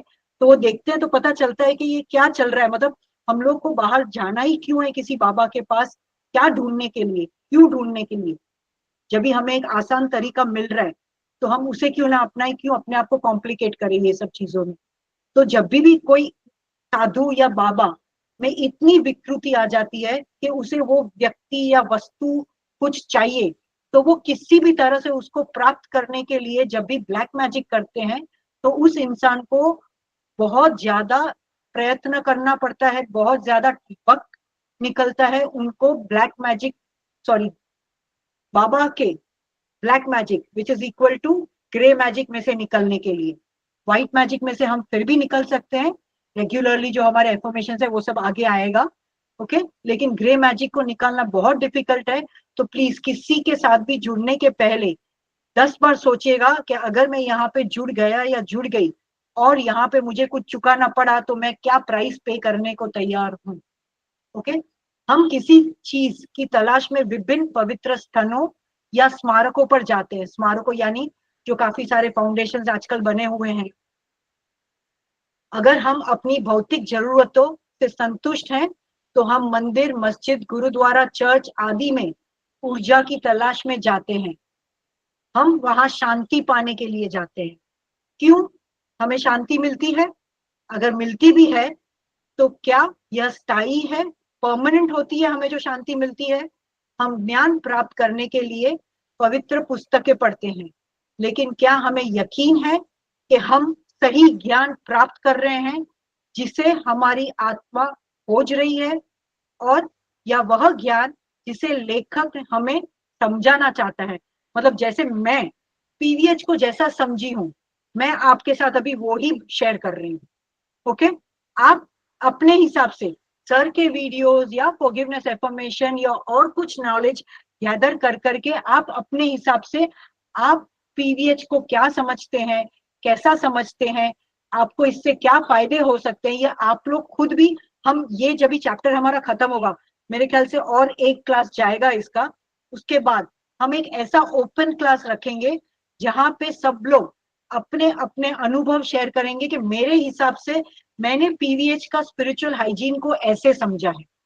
ओके, तो यहाँ पे मैंने जो समझा है वो मैंने आपके साथ शेयर किया, शिवा सर क्या बोल रहे हैं वो आपके साथ शेयर किया, लेकिन अभी आपका काम है कि आप टटोलेंगे, आप सोचेंगे कि पीवीएच स्पिरिचुअल हाइजीन का मतलब क्या है। शायद आप लोग के अनुभवों से हमें भी कुछ सीखने को मिल जाए। ओके, तो ये क्लास सिर्फ क्लास लेने के लिए नहीं लिया जा रहा है, आप लोग प्लीज नोट डाउन करते जाना हर क्लास के बाद कि हमें क्या बोलना है लास्ट क्लास में, नेक्स्ट क्लास में, कि जब भी हमें मौका दिया जाएगा हम क्या बोलेंगे, ये प्लीज आप नोट डाउन करके रखना।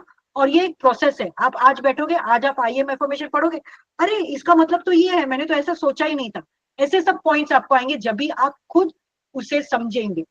ओके, अभी ये एक वीडियो है, बहुत ब्यूटीफुल वीडियो है, मैं थोड़ा फॉरवर्ड करूंगी इसको क्विकली।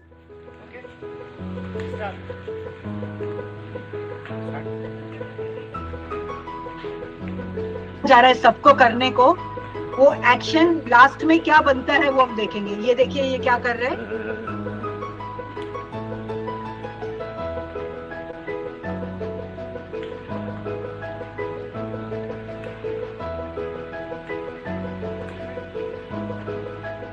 दूसरी बार रिपीट नहीं होगा। वो भाई साहब ने अपने चश्मे साफ किए थे, पहने, पेड़ पे से फ्रूट निकाला और उनको साफ करना था, उनको शौक लगता है, ये भाई साहब भूल गए।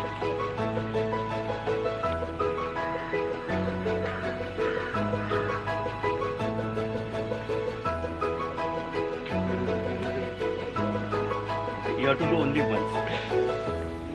You have to do only once. You cannot present more than once. Only once.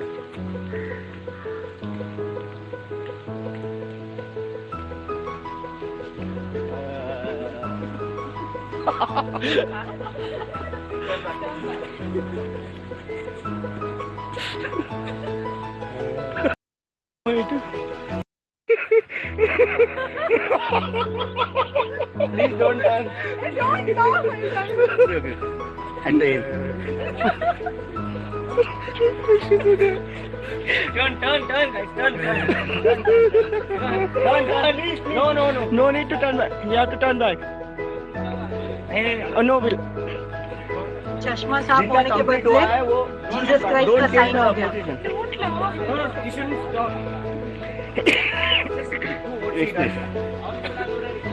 बस 3-4 ही बाकी है। No talk.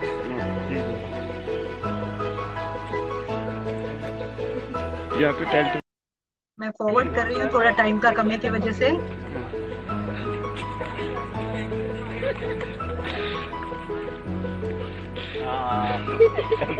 रुको सर। आ जाओ। Come here. What is the requirement? First you should. Yes.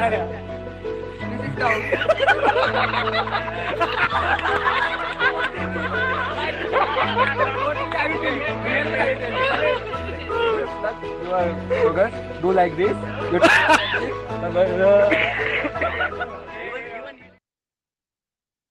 इसका मतलब हम समझे। आज अगर मैंने बीच में सिर्फ, मुझे दूसरे उसमें इंटरेस्ट नहीं था, मैंने बीच में कहीं सुना था कि देर आर, आप अगर गूगल में सर्च करोगे तो there are at least 48 to 300 different types of Ramayana are written.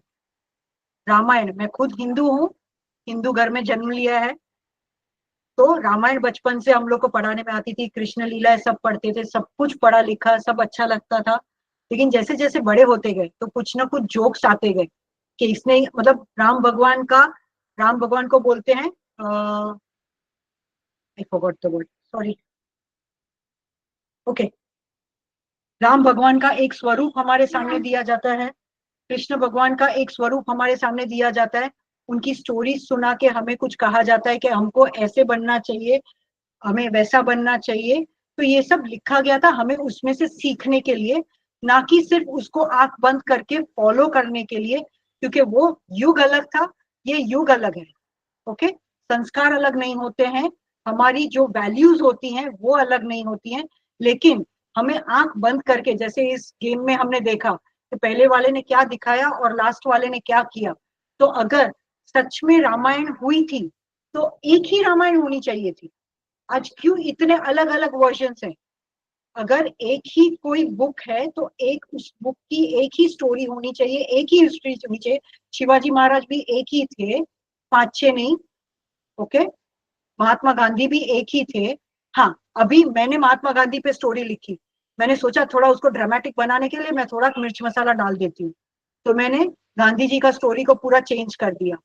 फिर दूसरा किसी ने लिखा कि नहीं यार, गांधी जी को विलन बनाते हैं अपन, वो अपने बच्चे के लिए तो विलन ही थे, तो मैं गांधी जी का स्टोरी लिखता हूँ, उनको विलन बना देता हूँ। तो ऐसे कर कर कर करके मैंने अपने थॉट प्रोसेस और मेरा जो कैरेक्टर है, मैंने सामने वाले के कैरेक्टर में डाल के उस पूरी स्टोरी को मैंने चेंज करते करते इतने युगों में हमारे पास क्या पहुंचता है वो हमें पता है। ये क्वेश्चन हमें अपने आप को करना चाहिए किसी भी चीज को ब्लाइंडली फॉलो करने के पहले। लोग बोलते हैं, मैं मेरे फ्रेंड्स के साथ भी आर्ग्यू करती हूँ, मेरे फ्रेंड्स बोलते हैं गुरु होने ही चाहिए, और मैं पहले से उनको बोलती थी तुमको गुरु क्यों चाहिए। Okay, so we will not get deep into this discussion. मैं चाहती हूँ खाली, मैं तो क्या चाहूंगी, लेकिन हम लेट अस सी कि हमको इस क्लास के बाद के क्लास में जब हम इंटरैक्टिव क्लास रखेंगे स्पिरिचुअल हाइजीन का, तब हमें लोगों के क्या क्या पर्सपेक्टिव्स, क्या क्या टेस्टिमोनियल्स मिलते हैं कि उन्हें क्या समझा और वो क्या समझ रहे थे। जब आप खुद इंट्रोस्पेक्ट करोगे तभी आपको पता चलेगा। अभी जो बातें कर रहे हैं सिर्फ आपका एक थॉट प्रोसेस को ट्रिगर करने के लिए किया जा रहा है कि आप सोचो आपको क्या सही लगता है, क्या गलत लगता है। विभिन्न स्थानों की ऊर्जाएं हमें कैसे प्रभावित करती हैं? क्या होगा यदि आज तक हमारी आत्मा जिन विभिन्न प्रकार की ऊर्जाओं से संपर्क में आई है वे हमारी आत्मा के लिए अच्छी नहीं है? क्या क्या हो सकता है? जैसे अभी थोड़ी देर पहले ही मैंने बताया, शारीरिक आधार पर हमें डिवाइन कॉर्ड के क्षेत्र में सिरदर्द, माइग्रेन होने लगेगा, अर्थात क्राउन चक्र क्षेत्र और आज्ञा चक्र में। यदि इन चक्रों में गड़बड़ी होती है तो उनके पीछे आसपास के अंग ठीक से काम नहीं करेंगे, जिससे विभिन्न स्वास्थ्य समस्याएं पैदा होंगी। कैसे समझे कि कोई चीज आपकी आत्मा के लिए अच्छी नहीं है? हमें यह समझने के लिए सचेत रहना होगा, अवेयर रहना होगा कि कोई भी धार्मिक कार्य करने के बाद अगर हमारा शरीर या मन दुखी हो रहा है, और यहाँ पे क्लियरली लिखा गया धार्मिक कार्य, आध्यात्मिक कार्य नहीं लिखा है। ओके, इसका मतलब है कि हमने जो कुछ भी किया है वह हमारी आत्मा को स्वीकार्य नहीं है। यह बहुत सिंपल है समझना कि हमारी आत्मा किस चीज को एक्सेप्ट कर रही है और किस चीज को नहीं कर रही है। Okay, I will finish this class in 10 minutes. ये वीडियो एक देख लेते हैं सर का, अभी सर ने किया था।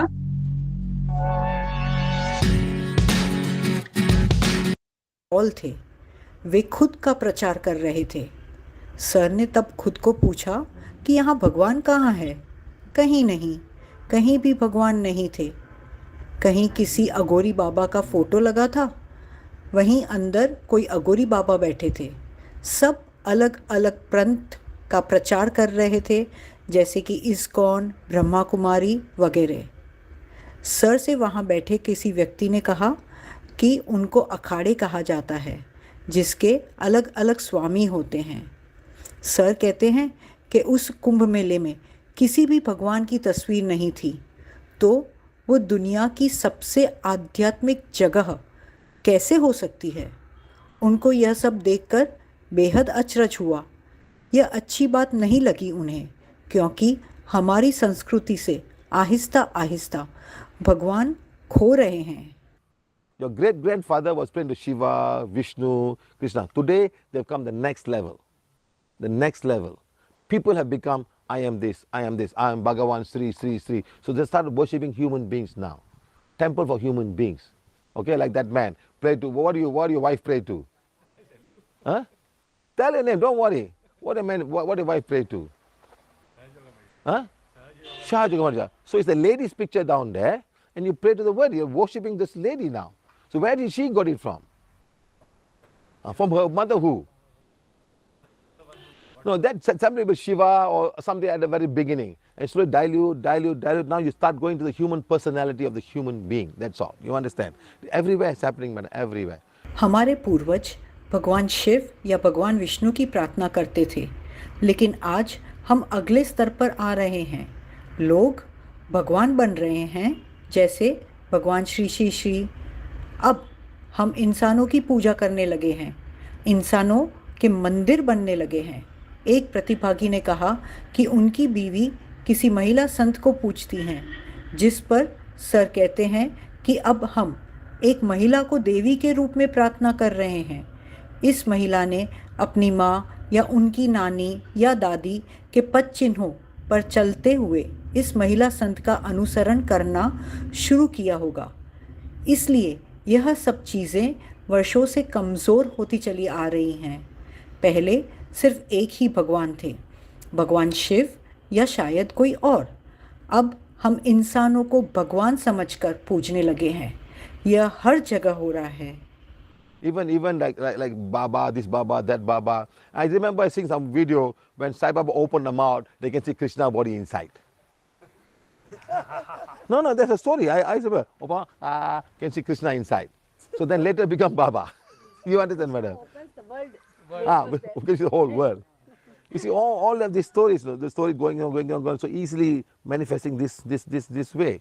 So it's very sad. People start going away from the real identity of God and coming down to all of these small things, madam, which is not fair. The gods are being lost. You know, I still remember when we go to South India, there's this god, who is this guy? The Indian man. No. No. I don't know. I can't remember.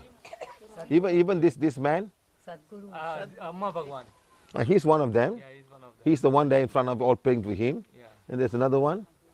There's another one. No. The very big cult in North India. Very huge.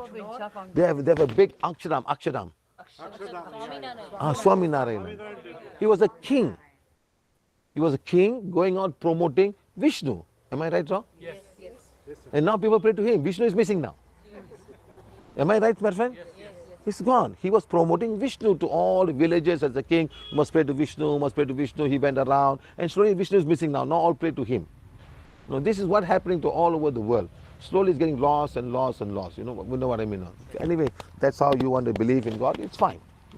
Sir ने कहीं कहानी सुनी थी जहाँ साईं बाबा ने अपना मुंह खोला और लोगों को उनमें श्री कृष्ण या ब्रह्मांड के दर्शन हुए थे, जिससे लोग उन्हें बाबा मानने लगे। इसी तरह की कहानियों से लोगों का विश्वास आगे बढ़ता है। यह कहना बहुत दुख की बात है कि लोग ईश्वर की वास्तविक पहचान से दूर जाने लगे हैं और इन सभी छोटी मानवीय पहचानों पर विश्वास करने लगे हैं। यह उचित नहीं है। वास्तविक देवता कहीं खो गए हैं। इस बात को आगे समझाते सर कहते हैं कि अक्षरधाम जिन्होंने बनाया है वे स्वामीनारायण पंथ के संस्थापक राजा थे, जो विष्णु भगवान का प्रचार करने गांव में जाकर गांव वालों को कहते थे कि आप विष्णु भगवान की पूजा करिए, और अब लोग उन्हीं की पूजा करते हैं। अब विष्णु भगवान वहाँ नहीं दिखते हैं। अब यही तो हो रहा है पूरी दुनिया में। धीरे धीरे यह खोता जा रहा है। यदि हम सब यही चाहते हैं तो यही सही। But remember, what is Hinduism, madam? What's the basic concept of Hinduism? Free to nature.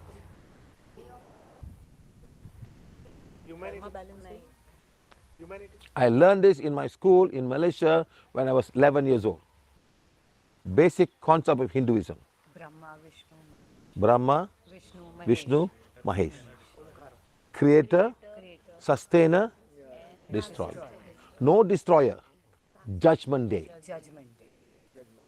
You are created. Who created you? Your father, your mother. Through the divine. Your soul comes to you. To the mother, you get created. And who sustains you? Oxygen, water, food. Your father and mother help to sustain you. Correct, madam? Then you die. When you die, who judges you? The divine. Judges you and tell you, you have done something wrong, you have done something good, you have to come back again and start all over again. That's the judgment day. So Hinduism, they put Brahma, Vishnu, Shiva to make you understand it properly. Understand? For money, you need Lakshmi. They put money for Lakshmi. To create yourself and go up, they put, who they put, madam? Saraswati. Understand? Then here, Shakti will cut you up through your body, whatever it is. So that's the basic concept, madam. And people forget the concept and put so many things, masalas here, masala there, put some Maggi mee, sauce here, sauce there, put some salt and eat, make you feel nice. It's the basic concept of Hindu. I learned this in my school in Malaysia. Sir पूछते हैं, हिंदू धर्म क्या है? हिंदू धर्म की मूल अवधारणा क्या है? कुछ लोग कहते हैं केवल ज्ञान, कुछ कहते हैं प्रकृति। इस पर शिवा सर कहते हैं कि उन्होंने यह बात मलेशिया के स्कूल में सीखी थी जब वे 11 साल के थे। हिंदू धर्म की मूल अवधारणा है ब्रह्मा, विष्णु, महेश। मतबल, निर्माता, पालक और विध्वंसक। विध्वंसक नहीं बल्कि न्याय का दिन। इसको आगे समझाते सर कहते हैं, हम सभी का सर्जन हुआ है। हमारा सर्जन किसने किया? हमारे पिता और माता ने, ईश्वर के द्वारा। आत्मा हमारी माँ के पास आती है और हमारा सर्जन होता है। हमें कौन पालता है? ऑक्सीजन, पानी, भोजन तथा हमारे पिता और माता ने हमें पाला और हमारी मदद की। फिर एक दिन हम मर जाते हैं। जब हम मरेंगे तो हमारा न्याय कौन करेगा? ईश्वर हमारा न्याय करेंगे और हमें बताएंगे कि शायद हमने कुछ गलत किया या कुछ अच्छा, जिसके आधार पर हम वापस आएंगे और फिर से शुरू करेंगे। तो यह न्याय का दिन है। इसीलिए हिंदू धर्म में ब्रह्मा, विष्णु और शिव का उल्लेख किया गया है ताकि हम इसे ठीक से समझ सकें। धन के लिए हमें देवी लक्ष्मी की आवश्यकता है। ज्ञान और सीखने के लिए हमें देवी सरस्वती की आवश्यकता है और फिर शक्ति दिखाने के लिए देवी शक्ति हैं। यह मूल अवधारणा है, लेकिन लोग यह सब भूलकर विभिन्न अवधारणाओं को जोड़ने लगे हैं। यह सारा ज्ञान सर को मलेशिया में अपनी स्कूल में एक इतिहास की किताब में दिया गया था। यह हिंदू धर्म की मूल अवधारणा है। In a history lesson, the basic concept of Hindu, then they got Christianity, they got many things, Then I realized something. This is the basic concept. You take an almond seed, you throw on the ground. Okay, who created almond seed? Like the mango tree. What is it going to create, madam? Mango plant. And it makes it sweet, come and eat me. The animal come and eat me. When it's green, it's very sour. Don't eat me now. Wait until I ripe. I become yellow in color, I smell. Then you come to me. Okay, ये video आप लोग आके देख लीजिएगा please, website पे ही है YouTube के। तो इसमें से काफी क्लियर सबको हो गया रहेगा कि सर क्या कहना चाहते हैं, क्योंकि काफी लोग ऐसे बोलते हैं कि हमें डर लगता है पीवीएच क्रिश्चियनिटी है। कोई लोग आके बोलते हैं कि हमको लगता है कि आप लोग हमें हमारे सब जो भगवान है, आप बोलते हो मंदिर में मत जाओ, ये मत करो, वो मत करो, आप हमको दूर लेके जा रहे हो ये सब चीजों से। तो उसके लिए ये वीडियो आज प्ले करना बहुत जरूरी था स्पिरिचुअल हाइजीन के लिए, कि ये वीडियो आपको ऐसे नहीं बोलता है कि आप भगवान को मत मानो, पूजा मत करो, ये मत करो, और क्यों बोलता है वो आपको ये सब वीडियो में डेफिनेटली समझ में आ गया होगा। अगर किसी को डाउट्स है तो ये 2 स्लाइड्स खत्म होने के बाद विल स्टॉप द क्लास, तभी हम बात करेंगे।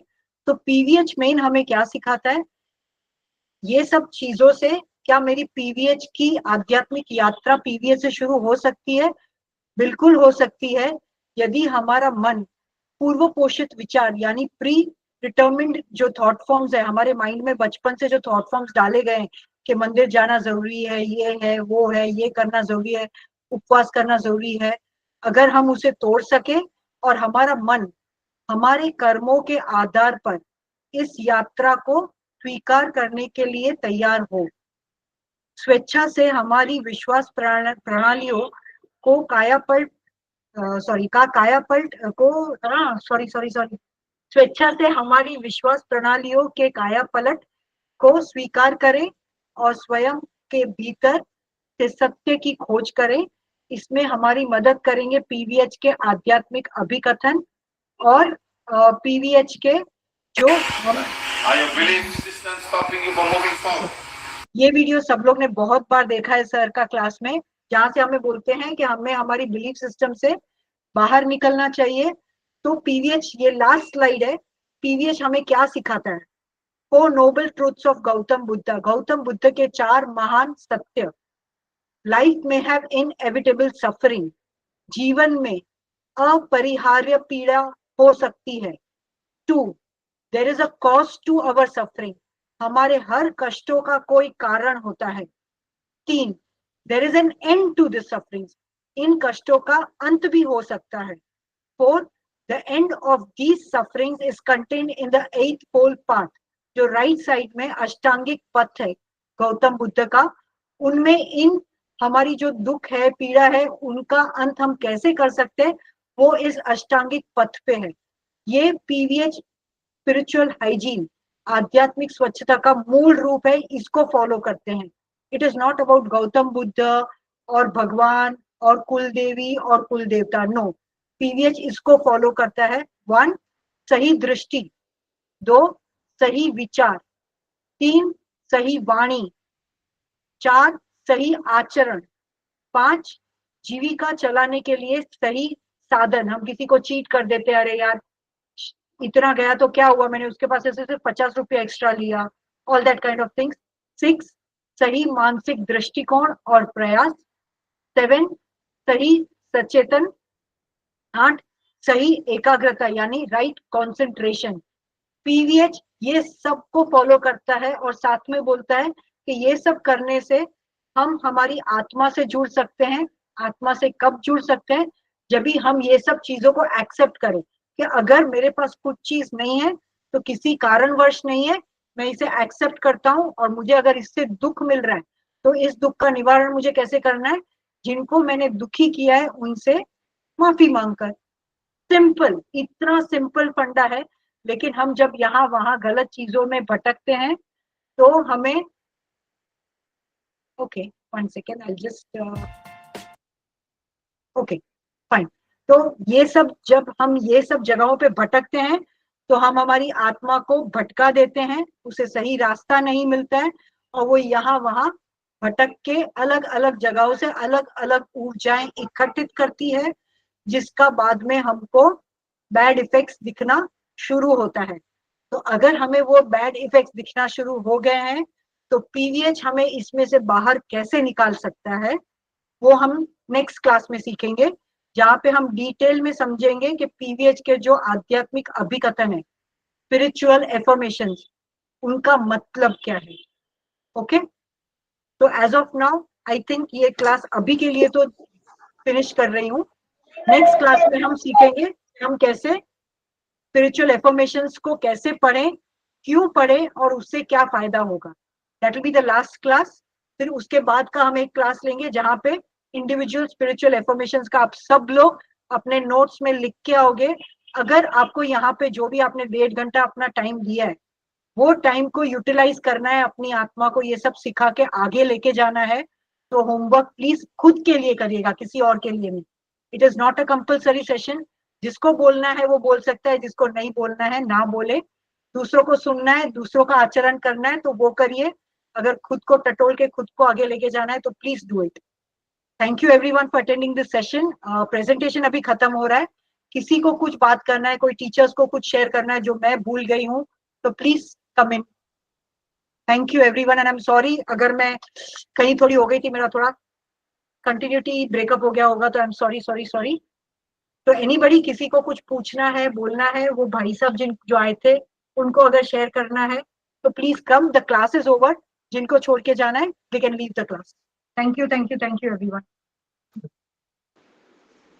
Thank you ma'am. Thank you. Thank you ma'am. Thank you. No questions for me. Thank you, Rima. Thank you. Thank you. Thank Bye. you. Thank you. Bye bye. Thank you. Thank you, Rima. Bye, everybody. Thank you ma'am. so much. Thank you. बहुत Rima, ma'am. Informative very nice session रहा। Thank बहुत you. Bye. Informative session रहा madam. बहुत अच्छा लगा जान के। Thank you, madam. Thank you, dear. Thank you.